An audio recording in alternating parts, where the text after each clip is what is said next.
Não sei quantos de vós leram a meditação de hoje de manhã.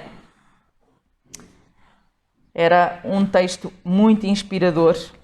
Não vamos ler aqui para não prolongar o serviço da escola sabatina, uma vez que estamos a fazer os serviços mais curtos, mas recomendo vivamente que vão ler a meditação de hoje. É maravilhosa e de grande ânimo para cada um de nós. Nós vamos hoje recapitular a lição número 13, a última deste trimensário. Durante este trimestre, praticamente não viemos à igreja, não é? Portanto, foram tempos muito difíceis. Tivemos que estar fechados em nossa casa, mas isso de modo nenhum devia de querer dizer que nenhum de nós devia de largar da mão de Deus. Portanto, devíamos permanecer unidos a Deus, apesar de uns com os outros não podermos estar tão unidos como desejávamos. O título desta lição diz Viver pela Palavra de Deus. O título em espanhol é ligeiramente diferente. Diz Como viver de acordo com a Palavra de Deus. Como é que eu ponho a minha vida em ordem conforme a Palavra, conforme o que está escrito, né? E nós vimos isso dito várias vezes pela própria pessoa de Jesus, o está escrito. E ao longo destas várias lições, nós analisamos vários aspectos da Bíblia. Nós vemos que não basta ler um versículo, é preciso ler o antes, é preciso ler o depois, entender que há um contexto em que aquele versículo aparece. Também vimos que aquela mesma ideia ou aquelas palavras aparecem escritas ali e acolá, de maneira a confirmar aquilo que nós estamos a ler ali naquele versículo. Portanto, não podemos ler só ali uma coisa isolada, devemos pesquisar à frente e atrás. Também vimos que muitas das coisas que são lidas e que são mencionadas têm a ver com a cultura do povo que estava ali naquele momento e que aquilo foi escrito. Também vimos que alguns significados de algumas palavras, elas fazem mais sentido ou são mais coerentes na língua original, não é? Quando há as traduções, perde-se um bocadinho da profundidade do que estava ali dito. Mas de tudo isso que nós aprendemos nestas lições, neste estudo da palavra, o que nós devemos pensar e refletir é que não vale de nada abrirmos as páginas deste livro e ler de forma intelectual sem aplicar na nossa vida. O resultado final ou a aprendizagem final que nós fazemos deste livro é aquilo que nós vivemos no dia a dia. Quando eu leio estas palavras e entendo, isto que está aqui dito é para mim. Eu aqui tenho que fazer assim ou tenho que fazer daquela forma. Não é? Isso é que deve ser a nossa reflexão cada vez que nós abrimos estas páginas. Mas nós não conseguimos fazer isto sozinhos, porque nós temos o nosso feitio, a nossa maneira de ser, a nossa percepção, que também tem a ver com esta cultura, com esta língua, tem a ver com isso tudo. Por isso nós precisamos da presença do Espírito Santo em cada um de nós. No momento em que nós abrimos a nossa Bíblia, pedir ao Espírito Santo para estar presente, para nos guiar nesta leitura, nesta compreensão daquilo que vamos ler. E só assim nós vamos ter esta percepção da mensagem que está ali e de uma mensagem que é para mim. Foi a vida de Moisés, foi a vida de Jacó, né, de Ruth, de Sara, de Abraão, mas o que é que eu tiro disso de ensinamento para mim? É isso que nós devemos retirar de cada Bíblia. E muitas vezes uma boa maneira de fazer isso é quando estamos a ler uma passagem e eles e o outro, nós pomos o nosso nome. Marisa tal. E ali a mensagem fica pessoal. E então aquela lição é para mim. Deviam de experimentar fazer isso e ver que muitas vezes a mensagem que Deus apresenta é mesmo para cada um de nós.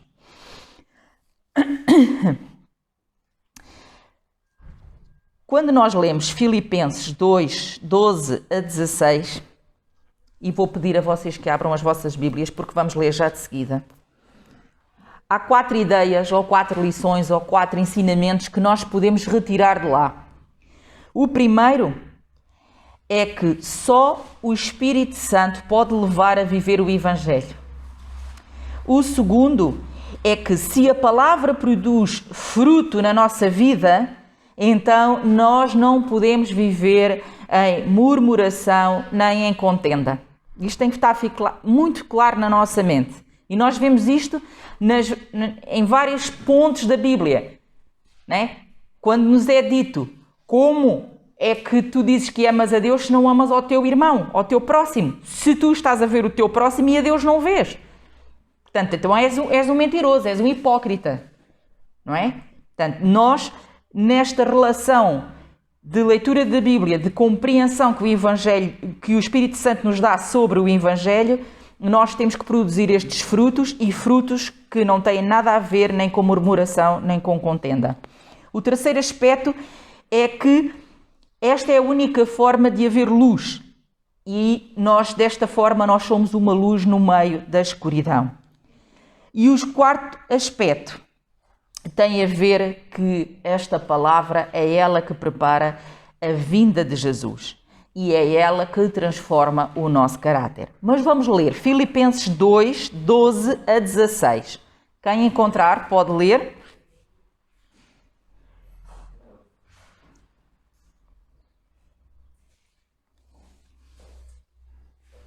De sorte que, meus amados, assim como sempre obedecestes, não só na minha presença, mas muito mais agora na minha ausência. Assim também operai a vossa salvação com temor e temor. Porque Deus é o que opera em vós, tanto o querer como o efetuar, segundo a sua boa vontade. Fazei todas as coisas sem murmurações nem contendas, para que sejais irrepreensíveis e sinceros, filhos de Deus, inculpáveis, no meio de uma geração corrompida e perversa, entre a qual resplandeceis como astros no mundo. Retendo a palavra da vida, para que no dia de Cristo possa gloriar-me de não ter corrido nem trabalhado em vão. O que é que vocês aprenderam destas palavras? O que é que esta passagem vos disse?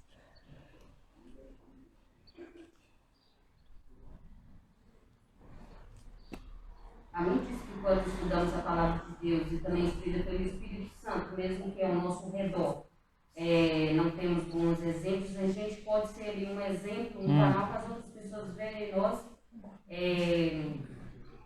a palavra de Deus, viver Cristo, viver como Cristo viveu.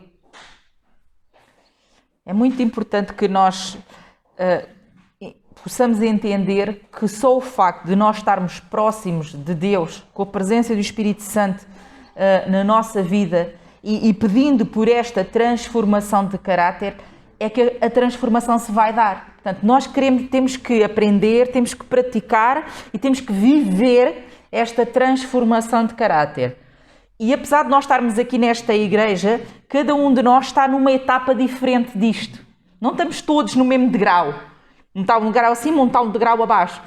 E às vezes nós temos que ter paciência com os nossos irmãos, que são irmãos da fé, não é? E ainda temos que ter mais paciência com os lá de fora, porque ou não conhecem a Deus, ou conhecem mas não se interessam ou não se envolvem o suficiente, não é? E temos que ser nós que temos este conhecimento e que vivemos esta fé, que temos que pôr em prática e temos que exercitar esta paciência, este amor e continuar a levar esta mensagem aos outros, de maneira que os outros possam continuar, cada um deles, a subir esta escada que conduz até ao céu. Que é isso que nós queremos. É isso que Deus quer. Que todos se venham a salvar e que ninguém se venha a perder. Não é? Então nós devemos de ser estes instrumentos, a tal luz no meio da escuridão. Nós devemos ser nós a falar que Jesus vai voltar, que Ele tem um plano de salvação para cada um de nós, que Ele é um Deus de amor que enviou o seu Filho amado. Portanto, cabe-nos a nós, cristãos, levar essa palavra e viver esta vida, que é uma vida à imagem e semelhança daquilo que foi a vida de Jesus. É isso que nós devemos de fazer e viver. E por isso a lição de segunda-feira diz, aprendendo com Jesus.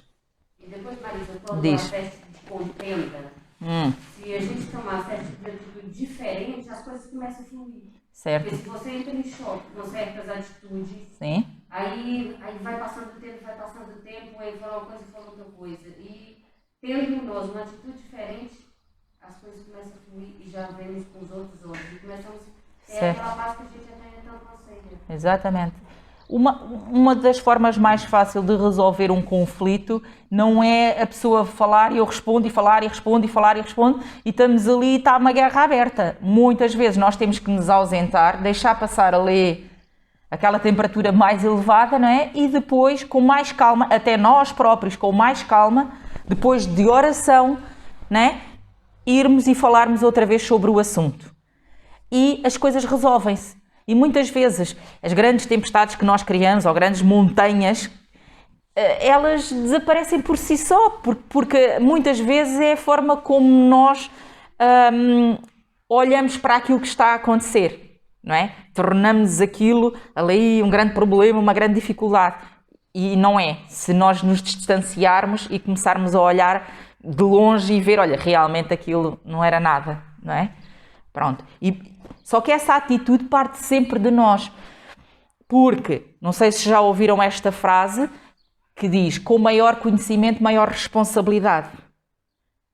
Se eu sou cristão, se eu quero viver de acordo com a Bíblia, então eu tenho uma data de ensinamentos. Tenho ensinamentos como dar a outra face, né? Caminhar a outra milha. Portanto, e eu devo viver isto na minha vida.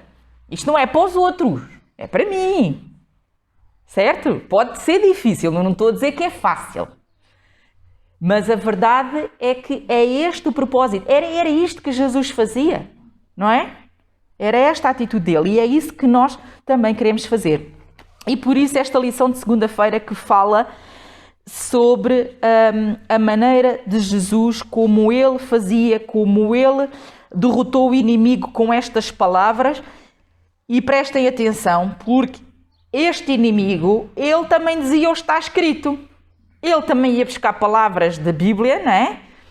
E dizia, olha aquilo, olha aquilo. Mas Jesus também refutava com a própria Bíblia. E ele dizia sempre esta frase do está escrito, para derrotar o nosso inimigo. E este Jesus, ele não andou em escolas. Ele aprendeu estas passagens da Bíblia, não é? E tinha-as na sua memória, ensinadas por quem? Pela sua própria mãe. Por isso é tão importante o ensino que nós damos às nossas crianças desde a idade mais tenra. E o facto de nós termos o verso áureo e ensinar as crianças a memorizar o verso áureo faz com que elas fiquem na sua mente com mensagens, com frases para o resto da vida. E era isto que Jesus, já o homem feito, quando ele vai ao templo, não é? E ele cita Isaías, não é? Ele abre a passagem para ler e ele faz uma explicação sobre quem? Sobre ele próprio. Mas ele não chegou lá e disse, olha, aqui está aquele que a Bíblia fala, não é? Não é a Bíblia que os pergaminhos falam, aqui está ele. Não, ele leu a passagem e depois disse, aqui está hoje aquele que é mencionado aqui, não é? Mas ele primeiro levou as pessoas à palavra, tal como ele fez com aqueles homens na estrada de Emaús, não é? Ele levou-os à palavra, começou a dizer, olha, e aquilo, e quando foi dito aquilo, e eles, na mente deles, todos os ensinamentos estavam ali a ser revistos, não é? E vemos que depois eles sentiram de tal maneira disso que eles diziam, por isso nós sentíamos que o nosso coração ardia. Porque, diz Isabel. É interessante que aquela passagem foi dada a Jesus. Certo? Portanto, ele leu a passagem e disse, pois cumprir as palavras dos vossos ouvidos. Exatamente. Portanto, nem foi ele que fez buscar a passagem, deram-lhe. Sim, mas talvez propositadamente. Há uma intenção de Deus em tudo, não é? Deus a governar tudo. Exatamente. É muito interessante essa lição, porque agora, Francisco, como eu também aprendi a memorizar os versículos da Bíblia, ela já tem memória 15 a 16. Então, todos os dias eu falo com ela E o mais interessante é que ela quer saber o porquê que ela tem. Honra teu pai e tua mãe para que prolongue seus dias na terra. E ela pergunta, mamãe, o que é honrar? Sim. Então eu tenho explico para ela. Então é muito interessante, é muito bom. Então me dá um prazer, um gosto saber que ela tem essa capacidade. Ela chega, fala tudo. É muito interessante, estás a dizer isso, é muito interessante a ideia dos nossos filhos memorizarem, que era o que eu já tinha estado aqui a dizer, e é muito interessante nós explicarmos certas palavras que vêm na Bíblia. Isto dá aos nossos filhos um vocabulário como hoje em dia não existe. E eu noto isso nos meus filhos. Eles, desde idade muito pequena, usavam palavras que os colegas deles, se calhar, nem sabiam o que é que aquilo queria dizer. E cada vez que nós lemos... Isabel... Surpreendiam os professores. Exatamente, surpreendiam os professores. Eu lembro-me que uma altura até foi a própria Gracinda, que é casada com o Zé Carlos, o Simão, portanto a Matilde tinha 1 ano ou 2, já estava a começar a comer, portanto o Simão teria 5, 6 anos, e a Gracinda disse qualquer coisa como, ela está a comer tão bem, e o Simão disse, não, a minha irmã come de uma forma espetacular. E ela achou aquilo impressionante, vindo de um miúdo de 5 anos a dizer que a irmã come de uma forma espetacular. Mas ele sempre falou muito bem. Ele tinha 2 anos e dizia Chechênia, Bósnia e Herzegovina, ele dizia tudo. Mas é importante isto da aprendizagem. E porquê nas crianças? Porquê que é tão importante começar ali quando eles ainda são tenrinhos? Folha em branco. Têm a folha em branco, não estão cansados de dias de trabalho, não é?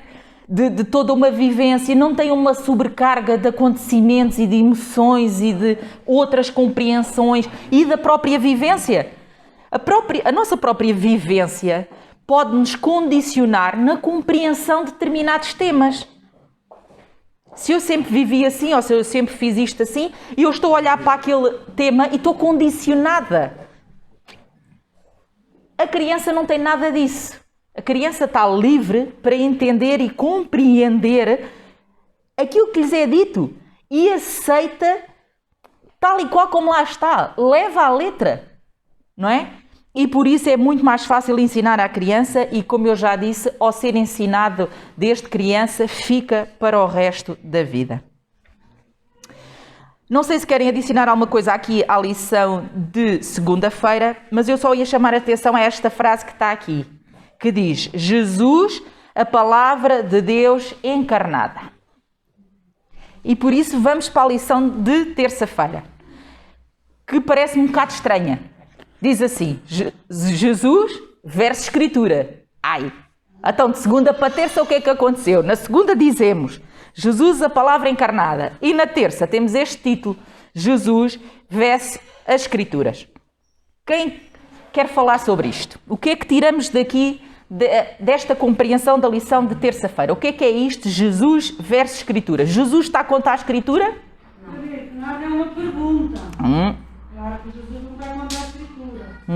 O próprio disse, não podeis que vir adorar a lei aos profetas. Certo. Mas cumprir. Exatamente. Reforça bem essa situação.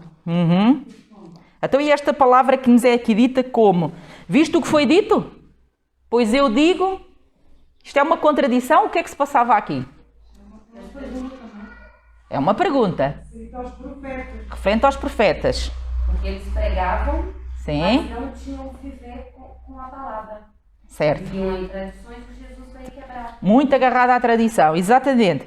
Pegando no exemplo sobre o adultério, porque Jesus foi questionado sobre o adultério, não é? O adultério até faz parte dos 10 mandamentos. Todos eles sabiam.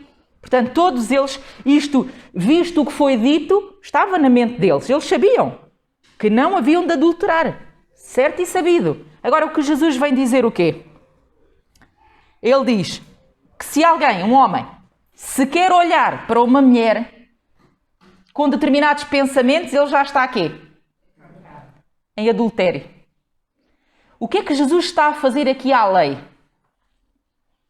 Ele está a amplificar a lei. Porque nós podemos pensar, a irmã já matou alguém? Já matou alguém? Não, não foi acusada de nenhum homicídio. Pronto. Nós podemos pensar, eu nunca matei ninguém. Não é? O que é que Jesus diria sobre isso? Mataste por falta de oportunidade, senão terias matado. Mataste por falta de oportunidade? Mataste quando disseste à tua prima ou à tua tia aquela palavra muito feia que ela ficou muito ofendida? Para Deus não existe Não é? pecadinho nem pecadão. Não. O que Jesus foi trazer foi outra ideia muito maior do que aquela que eles tinham na altura. Eu nunca adulterei porque eu nunca tive relações sexuais com outro homem ou mulher, no caso de ser homem ou mulher, a pessoa que está a falar, não é? Eu nunca fiz isto. Mas se eu vou na rua ou vou para o ginásio e estou lá entretido a olhar para todas as mulheres ou homens que estão lá, então. Ou se eu nunca matei fisicamente, mas cada vez que alguém é desagradável para mim, eu desanco aquela pessoa de cima a baixo, então. Estão a ver o que é que Jesus faz à lei? Ele amplifica. E ele fez o mesmo com o sábado. A maneira como eles viviam o sábado era uma maneira tradicional. Não se podia dar passos, não se podia fazer aquilo. Não. Tornavam o sábado tão difícil de guardar que as pessoas, muitas delas, acabavam-se por afastar da religião. Porque achavam que aquilo era pesado demais para elas. E o sábado, ele foi feito para cada um de nós. E deve ser o dia de deleite na nossa vida. E deve ser um dia em que nós estamos em união com Deus e união com o próximo. E devemos de tirar isso o maior proveito. E deve ser o dia, como Jesus ensinou, para curar. Não é? Curar o que for preciso. Se um irmão nosso estiver acamado e precisar de banho, vamos lá fazer isso. Não é? Se alguém precisar de um tratamento, eu estou a pensar na minha irmã que é enfermeira, vamos fazer isso. Não é? Cada um de nós tem a sua responsabilidade. O sábado não é para parar de fazer o bem, não, é para fazer ainda mais o bem, porque eu vou ter o dia de sábado para fazer só o bem. Não é? Eu não estou dedicado aos meus outros trabalhos da semana. Portanto, é uma oportunidade excelente. E Jesus veio ensinar tudo isso que eles ou não sabiam, ou já tinham esquecido, ou não queriam saber. E nós também podemos estar numa destas situações, não é, Isabel? Jesus aqui está a chamar a atenção dos profetas, porque os profetas falaram dele. Certo. Eles não acreditavam nele como o Messias. Certo. E ele estava a fazer ver. Se vocês crescem naquilo que Moisés disse, creriam. Sim, exatamente. Porque Jesus, como é dito na lição de segunda-feira, é esta palavra encarnada. Moisés, de quem é que ele falava? Mais nada. Nós podemos pensar que é assim. O Antigo Testamento é a lei e o Novo Testamento é a graça. E agora Jesus veio remudar isto tudo e a lei já não interessa, interessa é a graça, que tem um Jesus Salvador. Mas Jesus veio cumprir toda a lei e, desde o Gênesis, o que é que lá estava? Era a graça. Quando os nossos primeiros pais pecaram e ficaram despidos, porque quem os cobria era a própria luz da presença de Deus, não é? Foi feito o quê? Para os nossos primeiros pais serem vestidos novamente. Mataram o cordeiro. Foi morto um cordeiro, para que aquele homem e aquela mulher ficassem vestidos com algo que fosse um bocadinho mais durável do que folhas de oliveira ou de figueira. Portanto, logo ali foi o primeiro sacrifício. Portanto, nós vemos a graça, desde o início do Gênesis, está lá a graça. Toda a Bíblia está lá a graça. A graça e a lei estão sempre lado a lado, não estão uma contra a outra. Jesus não veio abolir a lei, Jesus viveu a lei e Jesus era esta graça que nos é dada a cada um de nós. Jesus é a nossa salvação. Não sei se mais alguém quer acrescentar alguma coisa. Só aqui uma frase que diz assim: Ele, portanto Jesus Cristo, fortaleceu o significado das declarações do Antigo Testamento ao indicar-nos as intenções originais de Deus. Aquilo que era propósito de Deus, aquilo que sempre foi a verdade sobre cada um destes temas, Jesus veio revelar aos homens. Porque foi ficando distorcido ao longo dos anos as ideias, os pensamentos da parte de Deus. E Jesus, ao vir a esta terra, a viver esta lei, a viver a sua vida de acordo com a lei, ele demonstrou exatamente como é que Deus queria que cada um de nós cumprisse a lei e vivesse a nossa vida. Era daquela maneira, da maneira como Jesus viveu. E por isso ele é o nosso único exemplo. Não é o pai, não é a mãe, não é o pastor da igreja, o ancião, não é ninguém. É o próprio Jesus. Ele é o nosso exemplo e é por aí que nós devemos de viver a nossa vida. Marisa, Ana. Também, no facto da forma como Jesus viveu, Sim. também nos estava transmitindo, é assim que se vive no céu. Então aprendam Certo. na terra a viver dessa forma, porque só assim poderão um dia também herdar a vida eterna. Isso é muito verdade, e por isso, voltando um bocadinho atrás, quando, só um bocadinho, começa a gerar aqui uma condensação, voltando um bocadinho atrás àquilo que nós já falamos das murmurações e das contendas, se eu aqui não me consigo dar aqui com esta irmã, como é que se chama, minha querida? A semana passada vocês não se apresentaram. Larissa, nós temos uma grande amiga também, Larissa, é filha do pastor Edgar Justino. E a minha amiga? Eliana. E o irmão? Erivaldo. E faltou o teu marido, não é? Risaldo. Bem-vindos mais uma vez à Igreja de Rio Maior. Se eu tenho uma contenda com esta irmã e não consigo resolver, como é que eu vou para o céu e depois ela vai lá estar e depois eu estou lá no céu com ela e viro-lhe as costas? Ah, não, com a Larissa eu não falo. É este espírito, irmãos. Não pode existir. Agora é o tempo de eu resolver o meu problema com a Larissa. Agora eu tenho que compreender porque é que ela teve aquela atitude e eu tenho que relativizar as coisas, porque as coisas só têm a importância que nós damos. Se eu quiser, aquilo pode ser uma coisa para o resto da vida, ali um monumento, ou não é nada. Certo? E nós temos que entender todos que nós estamos numa caminhada para o céu. Todos. E eu, num momento, eu posso ter tido uma má atitude, mas eu não sou uma má pessoa, eu continuo a ser um filho de Deus e continuo nesta caminhada. Não é? E é isto que nós temos que fazer uns pelos outros. E por isso nós temos que nos relacionar uns com os outros, nós temos que viver em paz uns com os outros. Para quê? Para um dia no céu também estarmos em paz, naquele lugar. Temos que viver, esta terra tem que ser já um pedacinho do céu. Eu aqui tenho que viver já como se estivesse no céu, com os outros, não é? Com a minha família, com os meus amigos, no meu trabalho. Eu tenho que viver esse céu. Agora, o que é que me ultrapassa nisto tudo? Uma doença. Se nós ainda estamos aqui, eu posso ter uma doença. Mas qual é a minha atitude perante a doença? Certo?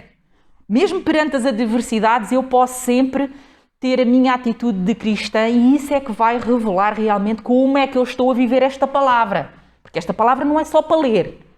Esta palavra é para assimilar e transformar a minha pessoa à imagem e semelhança de Jesus. É para isso que ela existe. Não é só, e muito menos para estar lá em casa assim na prateleira a decorar. Não é para isso que ela serve.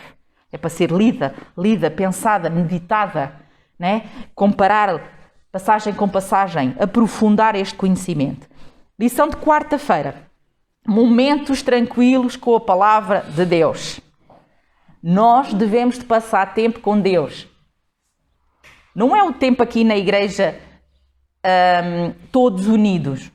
Nem no momento de sábado, nem na reunião de oração. Nem no culto familiar. É o momento que eu passo sozinha com Deus.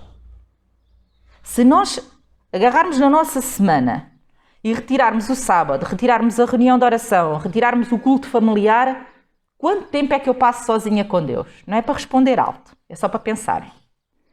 Quanto tempo é que eu passo? Esse tempo é que vai determinar o meu relacionamento com Deus, irmãos. Porque quando eu agora estou para aqui a falar e vocês, não sei se é por causa da máscara, ninguém fala quase, não é? Portanto, vocês estão a assistir. Estão aqui numa atitude quase passiva, né? Tiveram que se deslocar até à igreja, sentaram-se aqui e depois daqui a bocadinho vão outra vez para lá. Pronto. E na reunião de oração podem fazer exatamente isso. Agora, no tempo em que eu estou sozinha, com a minha Bíblia aberta, e eu estou a ler, e eu estou a orar, e eu estou a pedir a presença do Espírito Santo na minha vida, na minha mente, para que eu possa entender esta passagem. Este é que é o momento de cada um de nós com a palavra de Deus. Porque é aqui que Deus esclarece a nossa mente. É aqui que nós aprofundamos. E é desta forma, com este estudo, com esta que nós depois vamos aplicar na nossa vida. Não foi com o sermão que o pastor pregou lá na igreja. Não, é com este estudo que eu faço eu com Deus. Temos o espírito de profecia. Temos a escola sabatina. Temos tanta coisa para estudar e para aprofundar. Temos tempo para orar. Temos tempo, que vem agora a seguir, que é esta memória e o cântico. Muitos dos cânticos que nós temos são passagens bíblicas, são salmos. E quando nós estamos trelã, né? Quem é que não conhece este Salmo 119, 11 cantado? Hã? Queres cantar um bocadinho, Nuno? Não te lembras? Mas isto existe, não existe cantado? Escondi a tua palavra no meu coração. No meu coração. Para não pecar contra ti, Senhor. Todos conhecemos isto. E isto é uma forma simples e muito boa. Porque aí está na minha mente, está lá aquela música, aquela melodia, mas está lá a palavra do Senhor. E facilmente eu estou a ouvir e estou a repetir e em qualquer momento eu posso fazer. Eu posso estar no meu trabalho e estou trelatatá, pode não ser em voz alta, mas está aqui na minha mente, não é?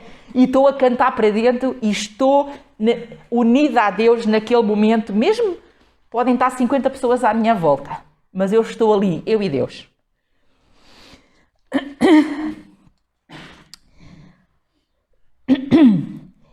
Diz-nos aqui a passagem de quarta-feira, aqui uma frase que diz: se ama alguém, gosta de passar tempo a sós com essa pessoa amada.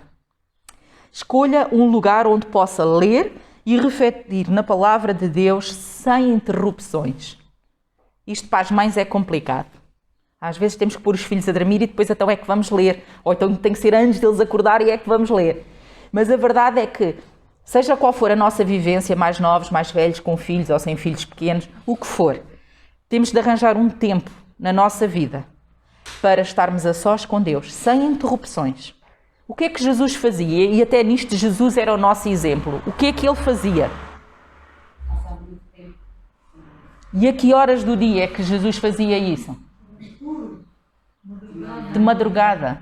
Porque ele sabia que a partir do momento que ele se levantasse e os outros também se começassem a levantar, ele não parava.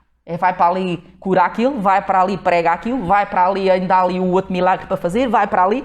Não era? Jesus não parava. E ele sabia que ele tinha pouco tempo. E por isso ele não parava. E ele agora ia, convém-me ir ali. E lá ia Jesus ali. Não é? Portanto, ele, para ter tempo para ele, para estar em comunhão com o Pai dele, o que ele fazia era levantar-se mais cedo. E passar essas primeiras horas, aqueles primeiros momentos, em união com o Pai, não é? Em conversa com o Pai, sobre tudo aquilo que ele já tinha passado, sobre aquilo que ele ainda ia passar. E nós temos que fazer o mesmo. Nós temos que fazer o mesmo. Ora, vamos só ler Efésios 5,19. O que é que nos é dito em Efésios 5,19?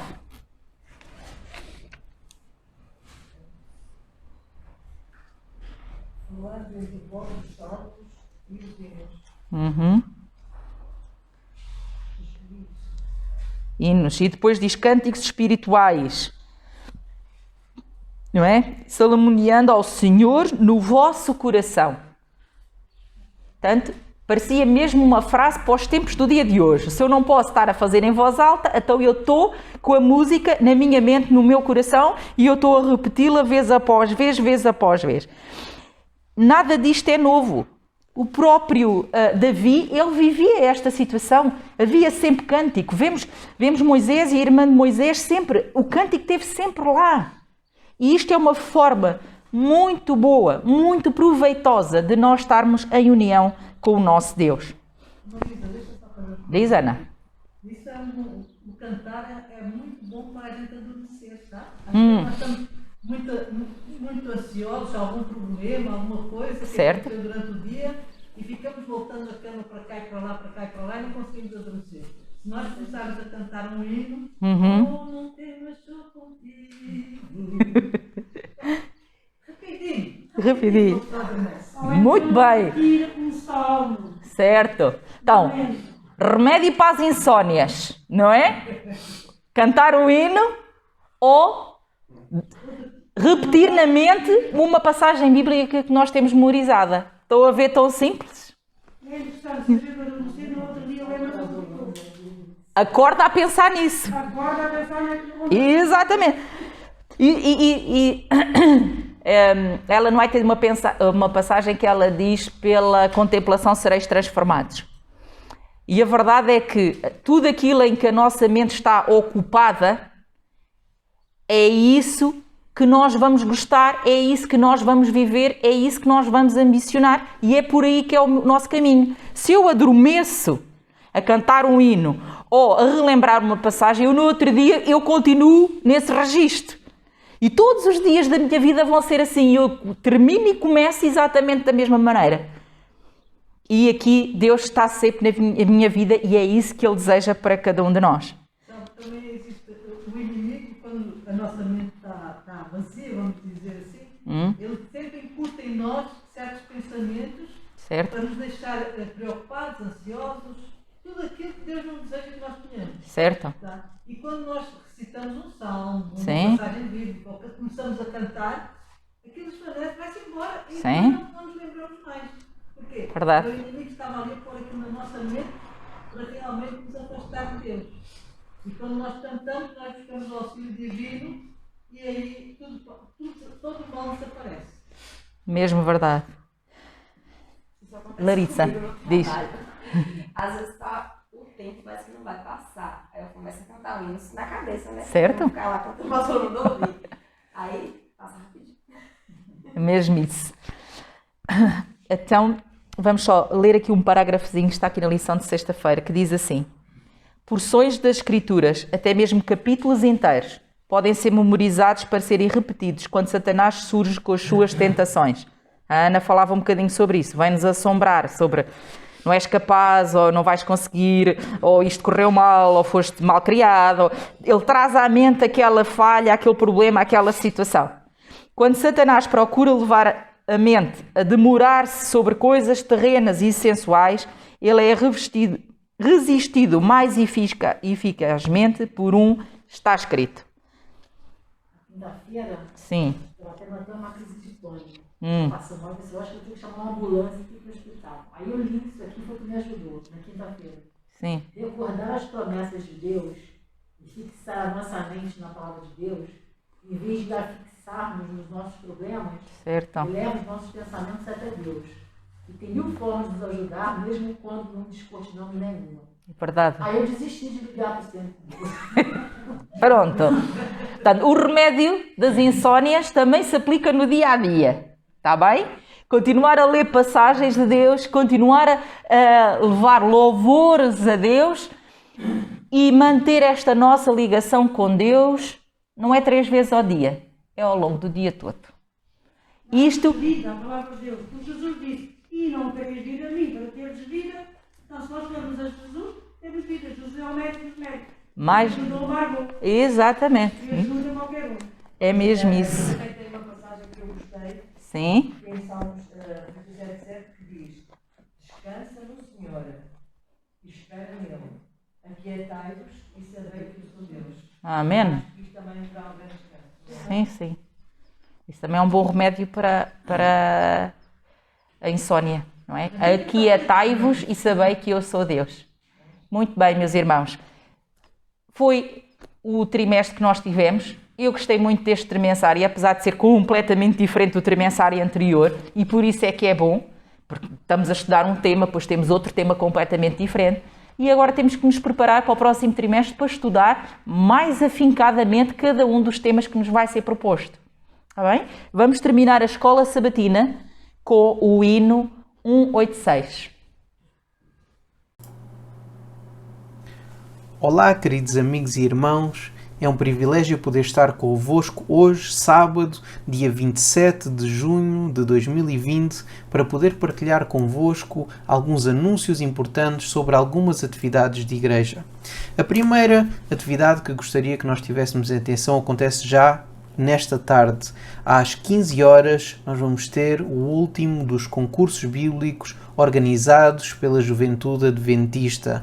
O tema que vai ser analisado nesta tarde vai ser o livro de Mateus. Portanto, convido a todos a podermos participar desta atividade. Um pouco mais à frente, às 16 horas, vamos ter a oportunidade de assistir ao último concerto JA em casa. Nós temos bastantes convidados, por isso é um programa a não perder. Relembro também as programações que estão disponibilizadas pela Novo Tempo Portugal. Já neste domingo podemos continuar a assistir ao programa Vamos Falar de Saúde e também ao programa Em Busca da Verdade. E também na sexta-feira relembramos o programa Famílias Felizes. Este ano, a Juventude Adventista cancelou os acampamentos nacionais. No entanto, não devíamos deixar passar o ano sem remarcar pelo menos um dia especial para cada uma das faixas etárias. Portanto, vai ser organizado um sábado especial para os rebentos, para os tições e outro para os exploradores, companheiros e embaixadores. O dia especial para os rebentos será o dia 18/7, o dia especial para os tições será o dia 25/7 e para os exploradores, companheiros e embaixadores será no dia 1/8. Estes sábados vão ter programas especiais direcionados para cada uma destas faixas etárias e vai ser um programa a não perder. Chegou às nossas igrejas o livro missionário. Eu já tenho um aqui comigo, vou aproximar para toda a gente poder ver. A Maior Esperança é o título do livro, que é escrito por 2 autores. Temos um dos autores que é o pastor Luís Gonçalves e outro também o pastor Diogo Cavalcanti. E estes 2 pastores escreveram este livro que está à nossa disposição. Chegou à nossa igreja já os livros físicos, nós já tivemos a oportunidade de ler o texto digitalmente e podemos recolher aqueles que nós encomendamos, podemos começar a distribuir e eu gostaria de vos fazer um desafio. Que durante este verão nós pudéssemos ler este livro individualmente e em setembro nós fazermos um programa com toda a igreja onde pudéssemos estudar, comentar e analisar este livro mais a fundo. Deixem-me só partilhar convosco o que diz na contracapa.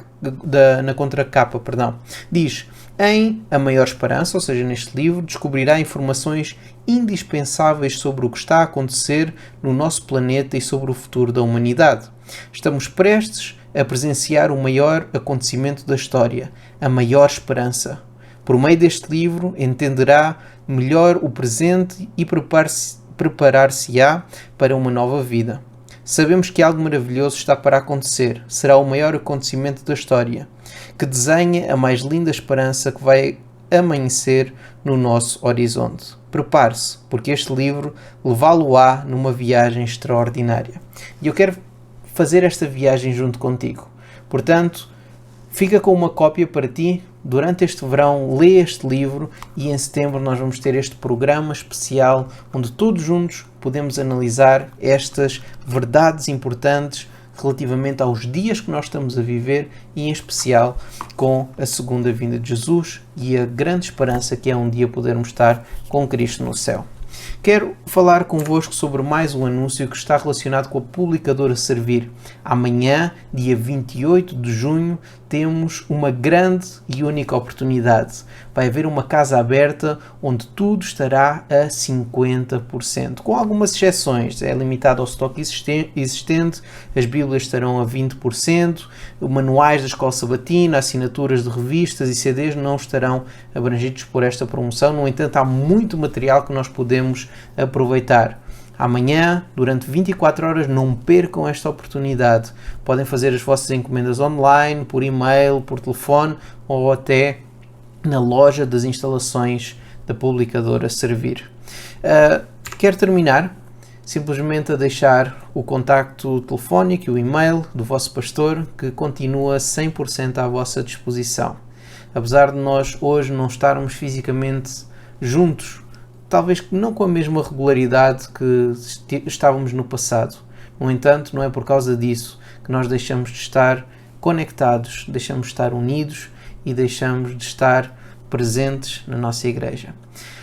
Quero convidar-te para que possas estar presente também na nossa reunião de oração, na próxima terça-feira às 8h30, e até lá, aqui eu me despeço com um abraço e um feliz sábado a todos. Quero mais uma vez desejar um bom sábado a todos. Neste momento nós vamos ter a oportunidade de ler a Palavra de Deus e eu convido-vos a que possam agarrar na vossa Bíblia e vamos abrir no primeiro texto que se encontra em Mateus capítulo 28, versículo 19 e 20. E acredito que esta referência ela é familiar para alguns de nós. Mateus 28, versículo 19 e 20 é o momento em que Jesus fala com os seus discípulos e dá-lhes uma comissão, dá-lhes um desafio, faz-lhes uma proposta. Jesus diz, portanto, ide, ensinai todas as nações, batizando-as em nome do Pai e do Filho e do Espírito Santo, ensinando-as a guardar todas as coisas que eu vos tenho mandado. E eis que eu estou convosco todos os dias, até à consumação dos séculos. Nos momentos que nós estamos a viver, é importante nós fazermos uma pergunta. A igreja está a abrir? Nós temos a oportunidade de vir presencialmente à igreja, mas o que é que realmente significa ser igreja? Será que eu preciso de vir à igreja para ser igreja? Todos aqueles que não podem vir, será que eles têm a sua relação com Deus cortada? E quando nós falamos nesta palavra, igreja, o que é que significa a palavra igreja em si? Se nós estudarmos a etimologia grega, esta palavra eclésia significa chamados para... Alguém sabe? Chamados para fora. Chamados para fora. Hoje em dia, quando nós pensamos em igreja, pensamos nesta casa, não é? Num edifício, com umas cadeirinhas, com uma tribuna, um púlpito, onde nós vamos, sentamos, ouvimos o pastor fazer o sermão e depois nós regressamos à nossa casa. E temos esta ideia de oposição entre casa e igreja. Mundo e igreja. No entanto, a palavra igreja assim. A palavra igreja em si fala sobre um grupo de pessoas que é chamado para quê? Para sair. Chamados para fora. E é exatamente isto que Jesus menciona quando ele diz, portanto, ide. Saiam da igreja. Saiam de onde vocês estão. E enquanto vocês forem e estiverem no vosso caminho, quando estiverem nos vossos trabalhos, na vossa escola, nos vossos afazeres, enquanto fizerem compras, qual é que deve ser a vossa preocupação? O que é que diz lá? Ensinar. Antes do ensinar. Exatamente. Fazer discípulos. Como é que se faz discípulos? Nós temos agora a receita a seguir. Como? O que é que diz lá? Batizando, ensinando a guardar todas as coisas que eu vos tenho mandado. Porque sabem, quando nós pensamos porquê vir à igreja? Eu tenho feito esta pergunta a algumas pessoas. Qual é a motivação que as pessoas têm para vir à igreja e para estar na igreja? Inclusivamente tenho visto algumas pessoas que fazem muita pressão para as igrejas abrirem e para estarem presentes na igreja. E algumas das respostas que eu tenho encontrado são um pouco surpreendentes. Algumas pessoas dizem que querem vir à igreja porque precisam de estabilidade na sua vida. Precisam daquela rotina de sábado de manhã levantar-se e vir à igreja porque não se pode perder a rotina, não se pode perder a tradição. Outras pessoas dizem que querem vir à igreja porque precisam da igreja aberta para se encontrar com Deus. Sem a igreja, o seu relacionamento com Deus não é a mesma coisa. Precisam de vir à igreja para ter um sítio para se encontrar de forma especial com Deus. Outros já me disseram também que precisam de vir à igreja para se encontrar com os irmãos, porque têm falta deste aspecto social que a igreja provê. Encontrar-se, reunir-se, poder orar uns pelos outros. Tem outras pessoas que eu vejo que querem que a igreja se abra porque precisam de ter um lugar para criticar. Um lugar para apontar os erros e as falhas, para se queixar da vida, para se queixar do mundo, para se queixar de todas estas limitações que esta pandemia trouxe consigo. Há outras pessoas que querem a igreja aberta porque, como não podem trabalhar, porque não podem sair de casa, querem ter a igreja aberta para ter alguma coisa para fazer. E acredito que estas diferentes posturas são válidas. É importante, nós temos uma necessidade individual, uma necessidade pessoal de ter a igreja aberta. Mas qual é que é o verdadeiro propósito de termos uma igreja aberta? Qual é o verdadeiro sentido? Qual é que era o propósito de Jesus quando imaginou uma igreja? E é importante nós, mais uma vez, lermos este texto. Jesus diz, portanto, ide e ensinai. E o que é que a igreja faz? Constrói uma casa muito bonita, pinta as paredes de branco, põe uma cruz lá no cimo do telhado e, em vez de ir, fica. E ainda há aquelas pessoas que pensam que evangelizar o mundo é abrir a igreja para que toda a gente possa vir e fazer campanhas de evangelismo dentro da igreja, fazer semanas de oração, fazer muitas atividades interessantes, publicar no jornal para que o mundo possa entrar todo dentro da igreja.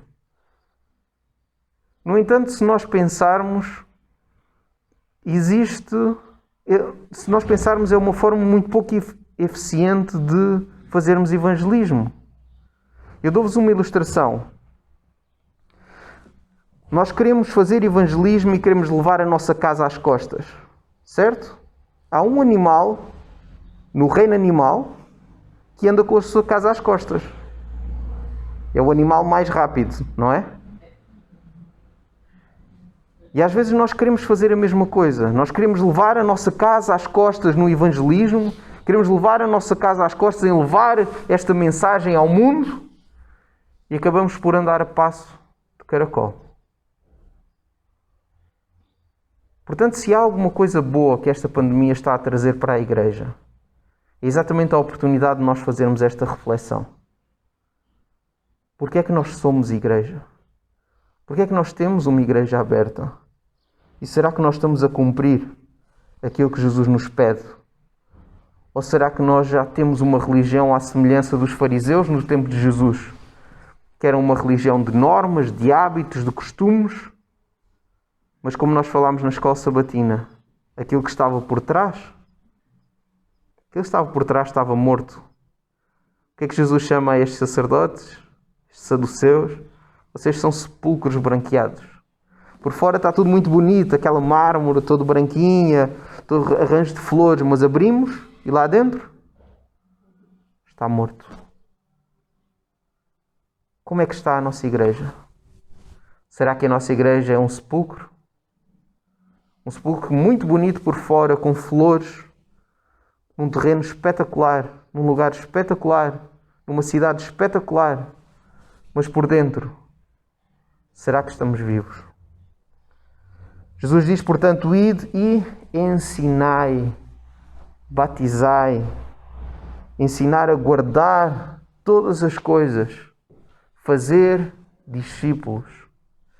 Cumprir este propósito de Jesus, ser igreja aos olhos, no ponto de vista de Jesus, aos olhos de Jesus, é uma atitude ativa, é uma atitude prática, é uma atitude onde se calhar nos nossos dias nós precisamos de nos reinventar e tentar encontrar a forma correta e prática de aplicar estes princípios.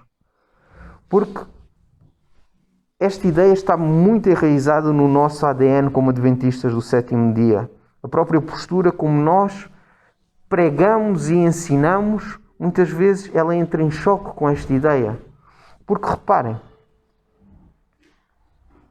se eu vos fizer esta pergunta, dentro da Igreja Adventista do sétimo dia e da forma como temos os departamentos organizados, temos o departamento do Ministério Infantil, o departamento dos anciãos, dos diáconos, o departamento do Ministério Pessoal e Escola Sabatina, da saúde, do evangelismo, etc, etc, etc. Qual é que vocês acham que é o departamento mais, ou o ministério mais importante?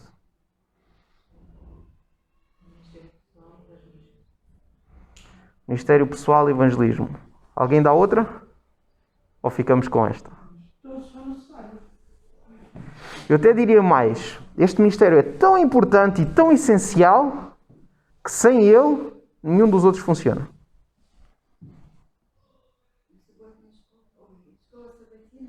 Escola Sabatina, há quem, não é? Nós temos aquela frase, São Servos diz, a Escola Sabatina é o coração da igreja, não é? Aquilo que faz. Correto? Mais alguém quer aventurar-se? Eu teria de concordar com a Marisa. O Ministério Pessoal é o departamento mais importante da igreja. Sabem porquê? Nós temos um problema. Com o passar do tempo, o Ministério Pessoal ele foi perdendo a sua identidade. Nós achamos que o Ministério Pessoal é igual a evangelismo. É verdade, o evangelismo está dentro do Ministério Pessoal. Mas o Ministério Pessoal tem muito mais cores do que simplesmente evangelizar. Mais à frente nós decidimos juntar o Ministério Pessoal com a Escola Sabatina. E o que é que nós fazemos durante o tempo do Ministério Pessoal e Escola Sabatina? Estudamos a lição. E onde é que fica o Ministério Pessoal? Fica lá bem atrás. Mas o que é o Ministério Pessoal? Esta seria a primeira pergunta que nós teríamos de fazer. O nome parece que é um pouco vago, não é? Ministério Pessoal. Mas se nós pararmos para pensar, o Ministério Pessoal é o Ministério das pessoas. É o Ministério individual. É o Ministério que eu posso desenvolver independentemente do trabalho da igreja. Independentemente das atividades, independentemente do plano de ação da união, é o trabalho, o ministério que eu individualmente faço com as pessoas à minha volta. Esse é o ministério pessoal. Esse é o ministério que Jesus mencionava em Mateus capítulo 28. Dizia, tu vai, e enquanto fores, então desenvolve o teu ministério pessoal com as pessoas à tua volta. Nós, ao longo do tempo, temos encontrado estas ferramentas que são cómodas. Ter uma igreja muito grande com muitos lugares vazios para que as pessoas possam vir. Ter uma igreja muito grande com atividades apelativas para poder ser relevantes, interessantes. E nós esquecemos-nos que tudo isso não substitui o ministério pessoal. Quero partilhar convosco 2 pontos do voto batismal. Posso saber quem é batizado aqui? Quando vocês se batizaram, e os outros que não são batizados quando vocês se batizarão, há 2 pontos que falam diretamente sobre o ministério pessoal. Temos o ponto número 7 que diz: anseio pela vinda de Jesus em breve e pela bendita esperança, quando isto que é mortal se revista de imortalidade, segundo aquilo que diz em 1 Coríntios 15, 54. Enquanto me preparo para um encontro com o Senhor, comprometo-me a dar testemunho da sua amorosa salvação, usando o quê? Os meus talentos num esforço pessoal de conquistar almas para ajudar outros a estarem preparados para o seu glorioso aparecimento. E aqueles que são batizados disseram, sim, eu comprometo-me a usar os meus talentos num esforço pessoal para conquistar almas daqueles que são salvos por Cristo. Esforço pessoal. E eu digo-vos, há dias em que pode ser um esforço. Há dias que não apetece fazer a meditação. Há dias que não apetece ajudar o próximo. Há dias que não apetece sair da nossa zona de conforto. Por isso é que é tão importante a forma como está verbalizado este voto. Os meus talentos, um esforço pessoal.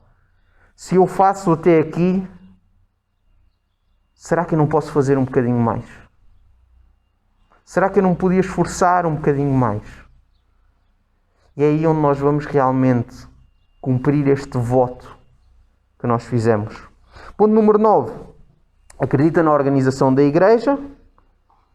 é seu propósito adorar a Deus e apoiar a igreja por meio de 3 coisas: dízimos e ofertas, seu esforço pessoal e a sua influência. E nós achamos que apoiar a igreja é, quando queremos pintar a igreja, dar 3 euros, ou dar 20 euros, ou dar 100 euros. Quando queremos fazer uma atividade ou queremos comprar alguma coisa para a igreja, não, nós contribuímos e nós apoiamos. Quando queremos apoiar a ADRA num projeto, nós contribuímos, nós apoiamos. No entanto, isso é simplesmente 1/3 daquilo que nós nos comprometemos quando fizemos o nosso voto batismal. Nós comprometemos-nos também a apoiar a igreja pelo nosso esforço pessoal, mas também pela nossa influência. Quem é que nós vamos influenciar? Aqueles que estão à nossa volta. Aqueles que passam no nosso caminho, aqueles que se cruzam connosco na vida. Agora, quantas vezes nós vemos estas oportunidades passar e nós, por medo, por vergonha, porque achamos que é inconveniente, que é inoportuno, nós não fazemos, não dizemos e não partilhamos aquilo que nós nos comprometemos. Gostava de dar-vos uma ilustração, que é talvez a ilustração mais forte que eu uso nos meus sermões. Que tem a ver, é uma ilustração do ramo da agricultura. Os cristãos são semelhantes, e eu quero que compreendam com atenção, não estou a chamar nomes a ninguém. Os cristãos são semelhantes ao estrume. Porquê? Quando o estrume está junto, ele é isso, é um monte de estrume. Mas quando nós espalhamos o estrume pelo campo, ele é capaz de nutrir a terra de uma forma a termos uma seara forte, uma seara saudável e uma seara com boa produção. A mesma coisa acontece com os cristãos. Quando nós nos juntamos dentro da igreja, nós somos isso, somos um monte de cristãos. No entanto, quando nós nos espalhamos pelo mundo e influenciamos as pessoas à nossa volta e exercemos o nosso ministério pessoal, então somos capazes de nutrir esta terra, somos capazes de nutrir esta cidade, somos capazes de nutrir as nossas casas. Gostava que nós lêssemos Mateus capítulo 5. E este vai ser o último texto que nós vamos ler hoje. Em Mateus capítulo 5, Jesus faz o sermão mais famoso da história da humanidade. O Sermão do Monte. E é muito interessante nós transpormos a nossa mente para este lugar. Estava Jesus a descer de Cafarnaum, perto do Mar da Galileia, e uma multidão imensa seguia a Jesus. Estas pessoas que queriam saber qual era a vontade de Deus para a sua vida. Qual é que era a vontade de Deus para a igreja? Qual era a vontade de Deus para o povo escolhido? Qual era a vontade de Deus para as suas famílias? E neste grande sermão, Jesus vai ao encontro das necessidades mais íntimas de cada pessoa. Mas também vai ao encontro do propósito de nós sermos povo de Deus. Do que é que significa ter um ministério pessoal? Como é que nós podemos fazer realmente a diferença? Mateus capítulo 5, vamos ler do versículo 13. E acredito que este é um dos textos mais conhecidos do Sermão do Monte, que diz: vós sois o sal da terra. Se o sal for insípido, para que é que serve? Sal sem sabor, for insípido, é a mesma coisa de ter uma pedra, não é? Para nada mais presta senão para lançar fora e ser pisado pelos homens. Segunda ilustração: vós sois a luz do mundo. Não se pode esconder uma cidade edificada sobre um monte, nem se acender a candeia e se coloca debaixo do alqueire, mas no velador, e dá luz a todos os que estão em casa. Assim resplandeça a vossa luz diante dos homens, para que vejam as vossas boas obras e glorifiquem o vosso Pai que está nos céus. Duas ilustrações. Vós sois o sal da terra, vós sois a luz do mundo. E sabem, eu gosto muito de cozinhar. Algum de vocês viu o stream de cozinha que eu fiz durante a pandemia? A Marisa viu. Onde eu fiz 2 ou 3 pratos com massa. E das coisas que eu gosto de cozinhar, eu gosto de fazer coisas com massa. Porque a massa é um elemento muito interessante para nós tirarmos lições espirituais. Porque reparem, para nós fazermos pão, por exemplo, nós precisamos de alguns ingredientes. Acho que são 4 ingredientes. Precisamos de água, certo? Precisamos de farinha. Precisamos de fermento. E precisamos de sal. Sim, há quem diga que põe um bocadinho de açúcar para ativar a levedura, não é? É verdade. Mas pronto, temos estes 4 ingredientes. Estamos de acordo? Agora, se nós pusermos a farinha, pusermos a levedura, primeiro os ingredientes secos, não é? Juntarmos o sal, juntarmos a água, perdão, e nós deixarmos o sal para o último. Vou-vos dar algumas opções. Qual é que é a forma que vocês acham que se deve juntar o sal? Nós agarramos no saleiro e colocamos o saleiro dentro da massa e misturamos. Acham que a massa vai ficar salgada?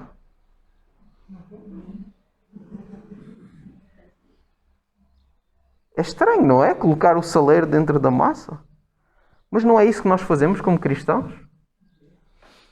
Que nós vimos os cristãos todos dentro da igreja, fica a igreja cheia de sal, não é? E o mundo está lá fora. E nós ficamos aqui todos dentro do saleiro e nós queremos ser sal da terra. Porque sabem, quando se junta o sal na massa, pode ser desconfortável. Porque o que é que acontece depois de juntar com o sal, a farinha, a levedura e a água? A massa vai ter de ser amassada. E o sal, ele é amassado junto. E sabem, isto é uma das coisas que nos dá, como cristãos, dar um passo atrás. Faz dar um passo atrás. Nós não queremos misturar-nos com o mundo. Nós não queremos ser amassados com o mundo. Nós preferimos ficar onde? Dentro do saleiro, não é? Onde somos todos iguais e onde temos toda a potência do nosso sabor. No entanto, nós não estaríamos a cumprir as palavras de Jesus, que é sermos o sal desta terra. Também há outra opção. Vejam se esta funciona melhor. Nós agarramos na massa, amassamos na massa, não é? Temos tudo. E só para dizer que nós não estamos no mundo, não é? Que somos o sal da terra, nós agarramos no saleiro e metemos umas pitadinhas lá em cima da massa. Depois vai ao forno. Como é que vai sair esse pão? Vai sair salgado por cima, não é? Mas por baixo vai estar incenso. Isso são aquelas igrejas que fazem exatamente isto. Abrem as suas portas e dizem: venham ver aquilo que nós temos para oferecer. Põem um cartaz na rua, põem uma publicidade. No entanto, não se chegam a misturar. Não chegam a ser amassadas. Quando eu leio sobre Jesus no Espírito de Profecia, uma das frases que eu mais gosto é quando Ellen White descreve a Jesus como sendo uma pessoa sem características diferenciadas. Jesus era um mais um. Olhávamos para ele no meio de uma multidão, ele não era mais loiro do que os outros, não era mais alto do que os outros, não era mais bonito do que os outros, nem tinha um fato mais brilhante do que os outros. Ele era mais um. No entanto, este mais um foi capaz de transformar este mundo. Foi capaz de transformar a nossa sociedade. Foi capaz de dar propósito à vida de milhares de pessoas. Foi capaz de influenciar mais vidas do que qualquer outra pessoa que viveu nesta terra. Às vezes nós pensamos que não somos capazes, que nós não temos as qualidades. E nós esquecemos que não é na nossa força, mas é segundo o exemplo de Jesus. Segunda ilustração, vós sois a luz do mundo. Ninguém acende uma luz para colocá-la debaixo de um alqueire. Alguém sabe o que é um alqueire? Sim, irmã Isabel? Uma medida de madeira. Correto. É uma espécie de um recipiente, não é? Hoje em dia nós talvez poderíamos trocar esta palavra por uma espécie de um alguidar, não é? Um recipiente para fazer essas medidas, não é? Ninguém acende uma vela e depois põe um alguidar por cima. O que é que vai acontecer com essa luz? O oxigênio vai acabar por se consumir e a luz vai se apagar. Mas a mesma coisa nós fazemos na igreja. Nós somos a luz do mundo, nós vimos à igreja e colocamos um alguidar em cima. Colocamos estas 4 paredes, este teto, e ficamos aqui a dar luz uns aos outros. Mas o texto não diz vós sois a luz da igreja. Diz vós sois a luz do mundo. E sabem qual é o problema? É que nós brilhamos tanto dentro da igreja, que quando alguém que está nas trevas entra na igreja, fica cego. Não sei se já vos aconteceu. Quando às vezes está escuro lá em casa e de repente alguém acende uma luz, parece que nós perdemos a visão. E nós pensamos que a forma de evangelizar é fazer uma campanha pública, agarrar num holofote e metê-lo à frente da cara de uma pessoa. E dizer, esta é a verdade, a Bíblia diz a verdade, tens de seguir isto, tens de fazer o outro. E nós acabamos por cegar as pessoas à nossa volta. Enquanto que qual é que é o melhor lugar para nós podermos começar a dar luz? Quando nós estamos sozinhos. Porque é aí que a nossa luz vai poder ajudar a encaminhar outra pessoa a encontrar a luz. Vós sois a luz do mundo. Jesus Cristo ele foi claro na forma em que desafiou a igreja para cumprir a sua missão. A igreja não é um edifício. A igreja não é um lugar. Jesus disse, portanto, ide. E o que é que termina neste versículo? E eu estarei convosco todos os dias, até à consumação dos séculos. Esta é a promessa à qual nós precisamos nos agarrar. Não importa se nós estamos aqui, se estamos na nossa casa, se nós estamos na nossa sala, na nossa casa de banho. Não importa se estamos no banco, não importa se estamos no supermercado, no nosso trabalho ou na escola. Jesus está connosco todos os dias, em todos os lugares. Portanto, é importante nós termos a igreja aberta, sim, desde que nós cumpramos a nossa missão. A igreja aberta não é um capricho, não é um evento social, mas é um lugar onde nós podemos cumprir a nossa missão, onde nós podemos desenvolver o nosso ministério pessoal. Portanto, neste momento eu gostaria de fazer-te um desafio. Ministério pessoal. Qual é o teu ministério pessoal? Qual é que foi o chamado que Deus te fez para tu desenvolveres este ano na tua vida? O que é que tu podes fazer para a igreja, pela igreja, por Deus? O que é que tu podes fazer por Cristo? O que é que Jesus te desafia para tu desenvolveres os teus talentos, as tuas influências e o teu esforço pessoal? Não te prometo que vai ser fácil. E dou-vos um exemplo. O meu maior pânico é que um dia eu tenha de desenvolver a secretaria da igreja. Porque é o trabalho que eu mais respeito. Porque é um trabalho que tem de ter um rigor tremendo. Mas será que é este o teu ministério pessoal? Será que é esta a atitude ou o lugar onde tu vais ter de colocar horas da tua vida para trabalhar para Cristo? Será que é o ministério do ancianato? O ministério do diaconato? Será que é um ministério que não está organizado? Uma ideia que tu tens? Será que é através das nossas programações online? Que eu posso gravar um vídeo? Que eu posso fazer uma programação? Posso fazer um desafio? Posso dar o meu testemunho? Qual é que é o teu ministério pessoal? O que é que tu podes fazer por Cristo? Será que é através da música? Será que é através da palavra? Será que é através do teu exemplo? Será que é através dos teus dons? Será que é através das tuas fraquezas em que tu vais ter de confiar em Cristo para te orientar em cada segundo, porque tu vês que nas tuas forças é impossível? Esta não quero que seja uma pergunta retórica. Eu vou fazer o desafio para que ao longo desta semana vocês possam entrar em contacto comigo.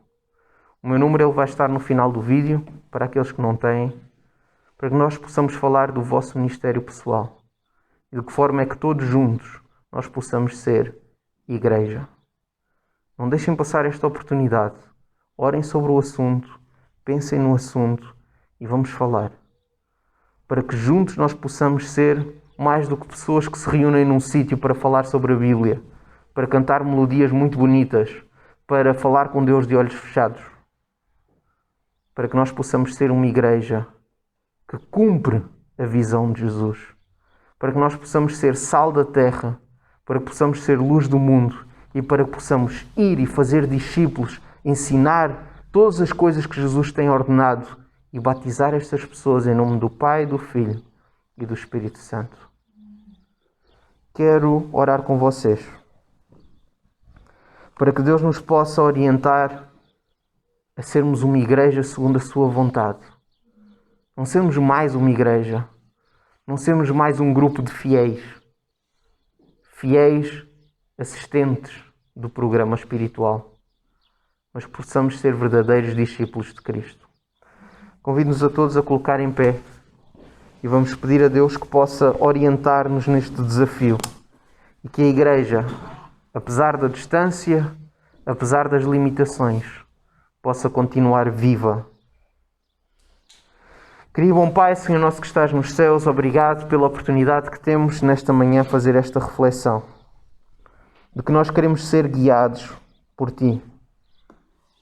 Obrigado, Senhor, porque Tu nos dás a Bíblia, que nos ajuda a apontar a direção à qual queremos seguir.